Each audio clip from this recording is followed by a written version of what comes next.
Assalamualaikum warahmatullahi wabarakatuh. Suwardi Suryaningrat atau yang lebih dikenal dengan Ki Hajar Dewantara adalah salah satu tokoh penting di Indonesia yang berjasa besar dalam memajukan pendidikan di tanah air tercinta ini. Beliau merupakan tokoh pelopor juga pendiri Taman Siswa.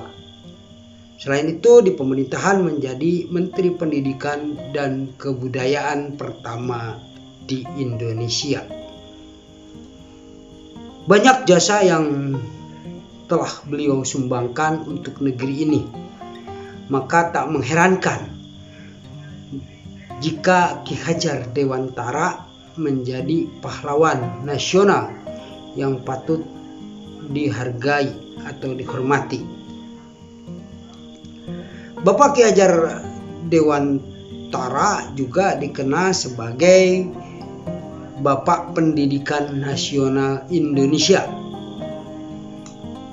Sehingga untuk menghormati jasanya beliau di dunia pendidikan, pemerintah pun menetapkan Hari Pendidikan Nasional atau Hardiknas setiap tanggal 2 Mei.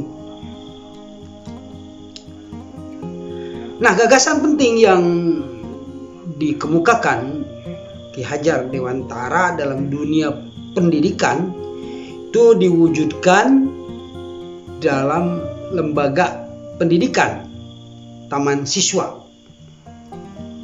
Pada tahun 1947 dalam Kongres Taman Siswa, beliau mempertegas gagasannya dengan mengemukakan 5 asas yang dikenal dengan Pancadharma,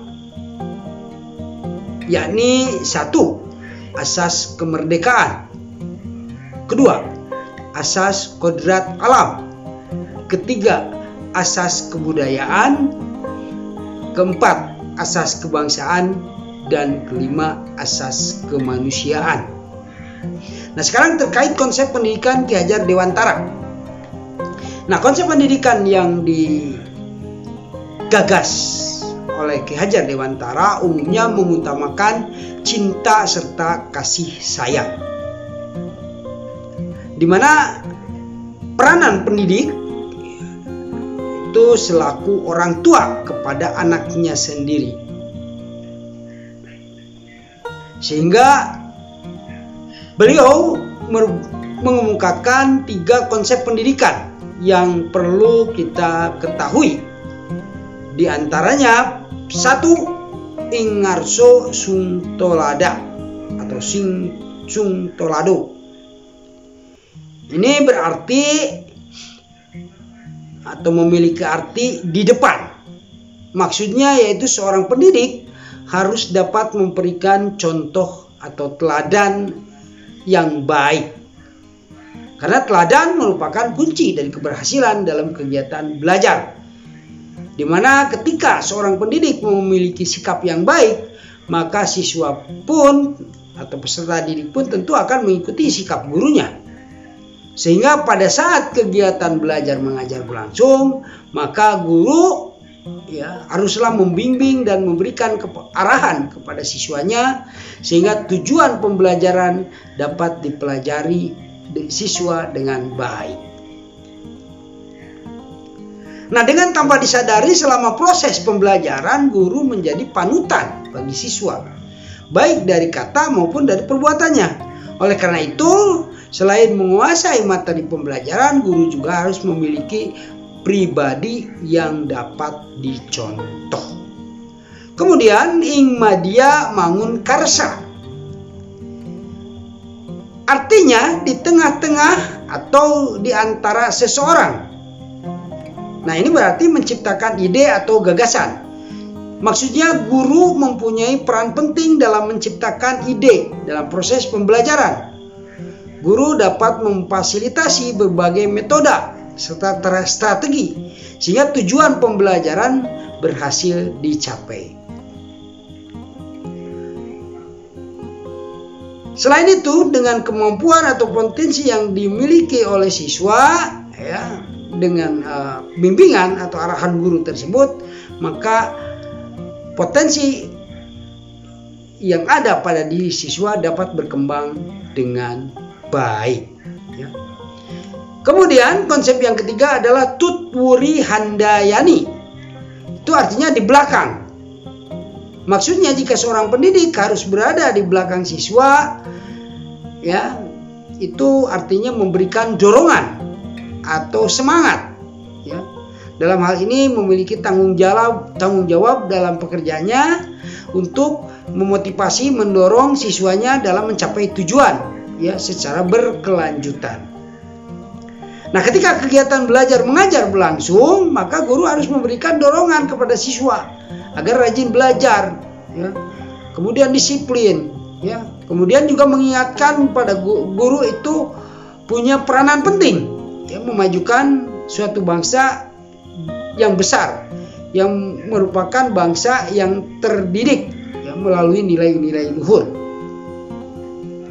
Maka tidaklah mengherankan karena sifatnya memberikan semangat, memberikan dorongan, memberikan motivasi, guru dijadikan sebagai pahlawan tanpa tanda jasa. Karena jasanya adalah mengabdi pada negara demi kemajuan bangsa ini, demi kemajuan Indonesia. Nah, fungsi dari di belakang tadi adalah juga guru merupakan fasilitator, ya. Selain juga pengajar, juga teladan tadi, yang diucapkannya harus didengar dan perbuatannya juga harus ditiru, ya. Sehingga dengan ini guru dapat melahirkan generasi muda yang beradab, bermartabat, ya, berguna, bermanfaat bagi masyarakat, serta berwatak luhur, bertanggung jawab atas hidup sendiri maupun orang lain. Ki Hajar Dewantara juga memprioritaskan pendidikan karakter. Beliau mengajarkan kita untuk menjadi pribadi yang lebih baik, berkarakter cerdas, juga percaya diri, serta mengajarkan bagaimana cara memerdekakan diri sendiri, ya, serta merdeka sebagai rakyat, bangsa, dan negara. Nah, ada 6 inspirasi pembelajaran yang kita bisa munculkan dari konsep pendidikan Ki Hajar Dewantara. Setelah mengetahui konsep pendidikan Ki Hajar Dewantara, ya, yang membantu mengembangkan kualitas pendidikan Indonesia, juga kita harus mengetahui proses pembelajaran yang terinspirasi dari konsep beliau tersebut, ya. Adapun beberapa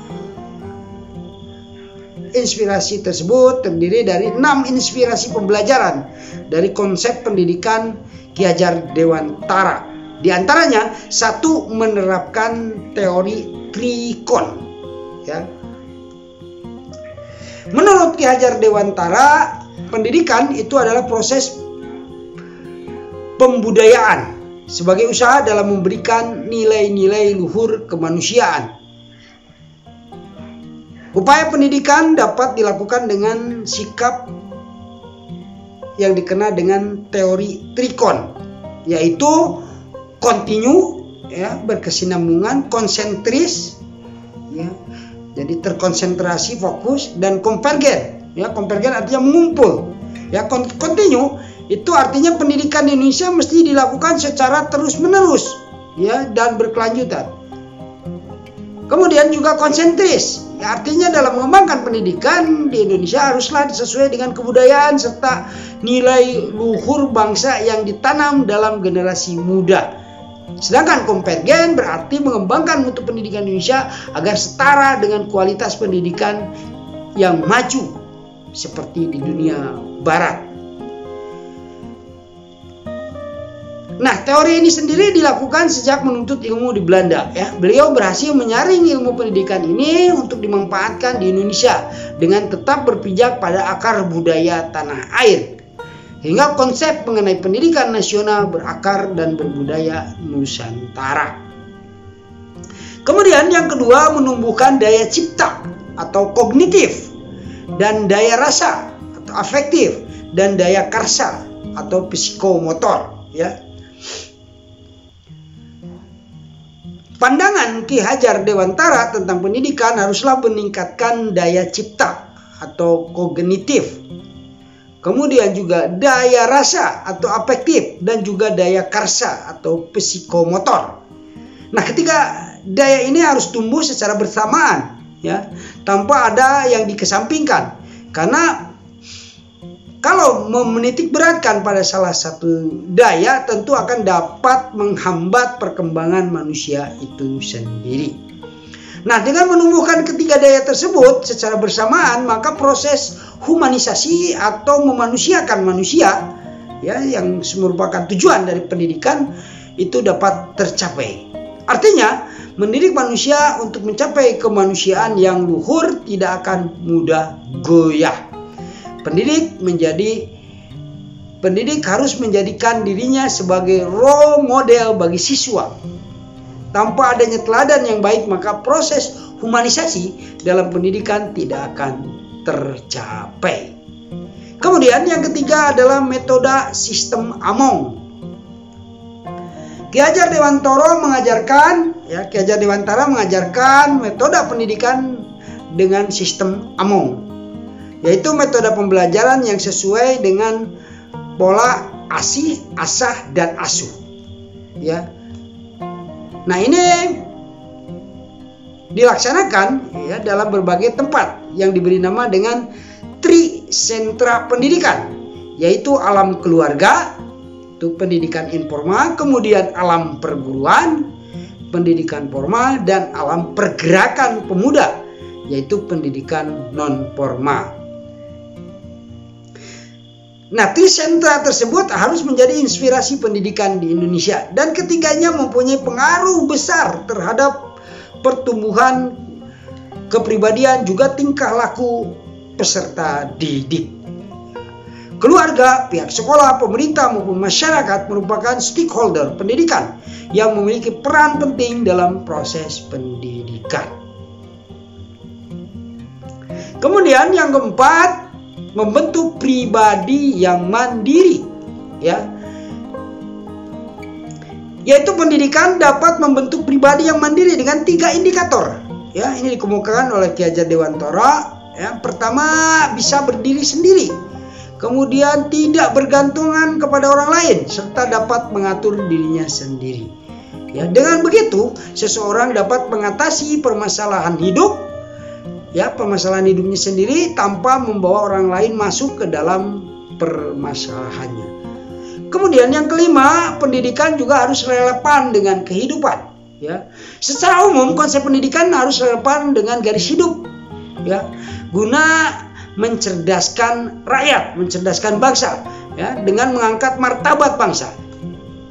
Seseorang yang berpendidikan haruslah bisa bekerja sama dengan baik dalam memajukan pendidikan Indonesia, ya, di antara negara-negara lain di dunia. Setiap individu juga harus memaksimalkan potensi yang dimiliki. Ya, kemudian kecanggihan teknologi harus dijadikan sarana dalam memperluas jaringan atau network, juga meningkatkan wawasan global. Kemudian terakhir, pengembangan pendidikan yang selaras dengan nilai-nilai budaya.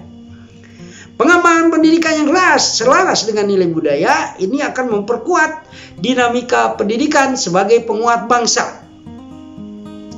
Karena pendidikan, ya, misi pendidikan adalah nilai budaya masyarakat timur, ya, khususnya di Indonesia ini lebih cocok digunakan. Maka Taman Siswa, ya, yang didirikan oleh Ki Hajar Dewantara dibuat dengan pendekatan momong, among, dan ngemong. Ya. Jika sistem pendidikan sesuai dengan nilai budaya lokal, tentu guru dapat berperan sebagai insan yang bisa membimbing serta memimpin peserta didik dengan lembut, ya, mengembangkan bakat, potensi, dan karakteristik peserta didik. Ya. Nah, itulah beberapa penjelasan tentang konsep pendidikan Ki Hajar Dewantara, ya, beserta 6 inspirasi pembelajaran dari konsep-konsep yang beliau kemukakan, ya, yang beliau munculkan. Nah, gagasan dari Ki Hajar Dewantara ini menjadi warisan budaya bangsa, ya, serta menjadi salah satu kekayaan keilmuan yang menjadi milik bangsa Indonesia. Beliau menghadirkan konsep pendidikan yang sesuai dalam meningkatkan kualitas pembangunan manusia Indonesia dengan bercirikan kepribadian Indonesia serta bercirikan kepribadian Indonesia.